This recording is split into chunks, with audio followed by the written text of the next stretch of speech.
ওম নমো ভগবতে। জয় শ্রীকৃষ্ণ। রাধে রাধে। আপনি কি কখনো ভেবে দেখেছেন শ্রীকৃষ্ণ চলে যাওয়ার পর রাধার কি হয়েছিল? ভালোবাসার সেই গল্প যা যুগ যুগ ধরে মানুষকে কাঁদিয়েছে, যে প্রেম কখনো পূর্ণ হয়নি, সেই রাধার শেষ পরিণতি কি ছিল? রাধা শুধু একটি নাম নয়, এটি এক অনুভূতি, এক আত্মার বন্ধন, এক চিরন্তন প্রেমের প্রতীক। শ্রীকৃষ্ণ যখন বৃন্দাবনে ছিলেন, তখন রাধা আর কৃষ্ণের ভালোবাসা ছিল সম্পূর্ণ নিখুঁত। না ছিল কোনো স্বার্থ, না ছিল কোনো ভয়, শুধু ছিল একে অপরের প্রতি নিঃস্বার্থ ভালোবাসা। কিন্তু ভাগ্য সবসময় ভালোবাসার সঙ্গে থাকে না। একদিন কৃষ্ণকে বৃন্দাবন ছেড়ে যেতে হয়। মথুরার দিকে তার যাত্রা শুরু হয়, আর সেই মুহূর্তে রাধার জীবন থেমে যায়। কৃষ্ণ চলে গেলেন, কিন্তু রাধা কোথাও গেলেন না। তিনি বৃন্দাবনেই রয়ে গেলেন। প্রতিদিন, প্রতিটি মুহূর্তে তিনি শুধু কৃষ্ণকেই অনুভব করতেন।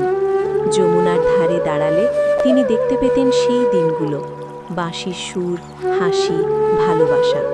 কিন্তু সময় কেটে যায়, বছরের পর বছর। কৃষ্ণ আর ফিরে আসেননি। রাধা অপেক্ষা করলেন, কিন্তু সেই অপেক্ষা কখনো শেষ হলো না। তিনি ধীরে ধীরে বাইরের জগৎ থেকে নিজেকে সরিয়ে নিলেন। তিনি আর সাধারণ জীবনে থাকতেন না, তিনি নিজের মধ্যে ডুবে যেতেন। কৃষ্ণ, এই নামটাই হয়ে উঠেছিল তার শ্বাস। তিনি যতবার শ্বাস নিতেন, ততবার কৃষ্ণকে অনুভব করতেন। অনেকেই ভাবত রাধা পাগল হয়ে গেছেন, কিন্তু সত্যিটা ছিল অন্যরকম।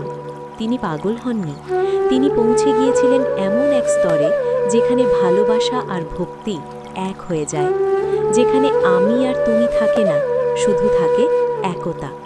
দিন যায়, শরীর দুর্বল হতে থাকে, কিন্তু তার মুখে সবসময় এক শান্তির হাসি থাকত, কারণ তার ভিতরে ছিল কৃষ্ণ।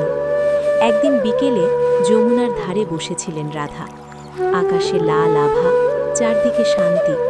তিনি চোখ বন্ধ করে বসে আছেন। হঠাৎ একটা মৃদু বাঁশির সুর, সেই সুর যা তার হৃদয়ের সবচেয়ে প্রিয়। তিনি চোখ খুললেন। তার সামনে দাঁড়িয়ে আছেন শ্রীকৃষ্ণ। সেই একই হাসি, সেই একই ভালোবাসা। কৃষ্ণ বললেন, রাধা, তুমি কখনো একা ছিলে না, তুমি সবসময় আমার সঙ্গেই ছিলে।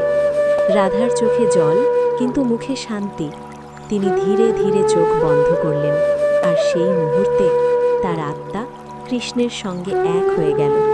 কেউ দেখেনি, কেউ বুঝতে পারেনি, কিন্তু সেই দিন এক চিরন্তন প্রেম পূর্ণতা পেয়েছিল। এই কারণেই বলা হয়, রাধার মৃত্যু হয়নি, তিনি কৃষ্ণের মধ্যে বিলীন হয়ে গিয়েছিলেন। রাধা আর কৃষ্ণ দুইজন নয়, একই আত্মা। এই গল্প আমাদের কি শেখায়? ভালোবাসা মানে অধিকার নয়, ভালোবাসা মানে সমর্পণ। ভালোবাসা মানে কাছে থাকা নয়, ভালোবাসা মানে অনুভব করা। রাধা আমাদের শেখান, যদি ভালোবাসা সত্যি হয়, তাহলে তা কখনো শেষ হয় না, এটি শুধু রূপ বদলায়। আজও যখন কেউ রাধে রাধে বলে, সেই প্রেম আবার জীবন্ত হয়ে ওঠে। ওম নমো ভগবতে। জয় শ্রীকৃষ্ণ। রাধে রাধে।